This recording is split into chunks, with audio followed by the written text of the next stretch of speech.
This week on TechBuzz Goes to the Studios, we get in touch with a CSI Miami-like multi-user display. Meet the phone which the S2 will morph into if it had powers like the Incredible Hulk. And what is a good show without a soundtrack? We make music with an iPad app. If you've watched CSI Miami, you may recall the multi-touch screens they use. Well, the technology is now here with a multi-user touch display that's just launched in Asia. We feel a little like Horatio playing with a multi-section Cell 55-inch. Designed by a Finnish company called Multi-Touch, this display can be used by more than one person at any time.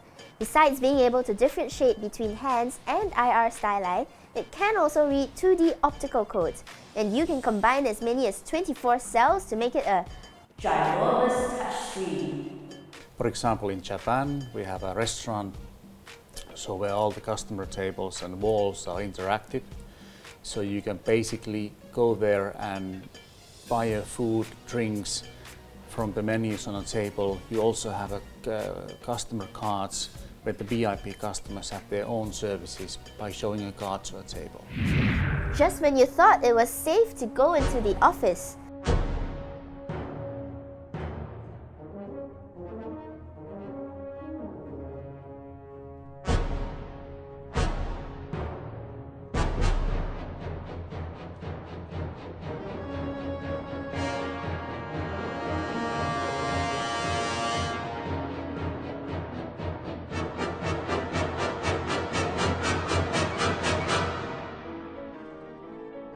this shark is not the one from Jaws, but actually an IR remote-controlled air swimmer.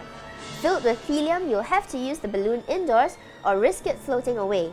You can get either the shark or clownfish version from 10 toys for 70 Singapore dollars. Pretty reasonable for a shark, eh?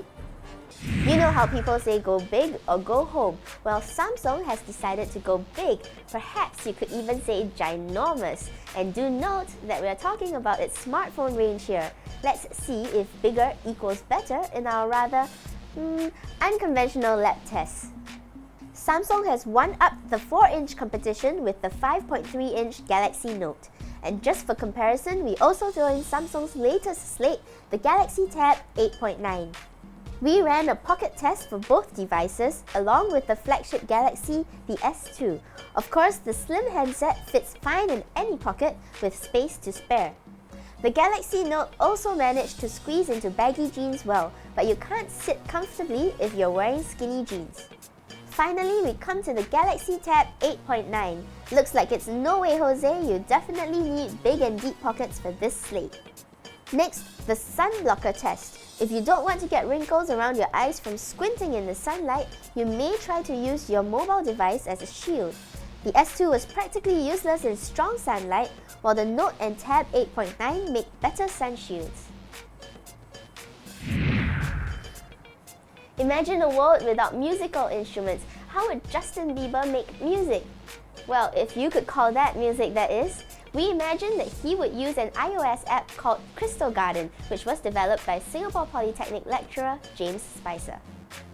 Developed in just 3 weeks, the Crystal Garden app is what its creator calls an interactive performance system.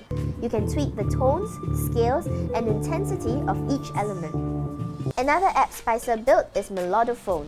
You interact with your screen much like a musical instrument with precise swiping gestures and tilting. For example, tilting the iPad forward and backward changes the pitch. It is still in beta testing, but the Melodophone app is expected to be available on the Apple App Store next April, either for free or for almost $1. That's all for this week's episode. Thanks for watching and see you next week. I'm Jacqueline, buzzing out.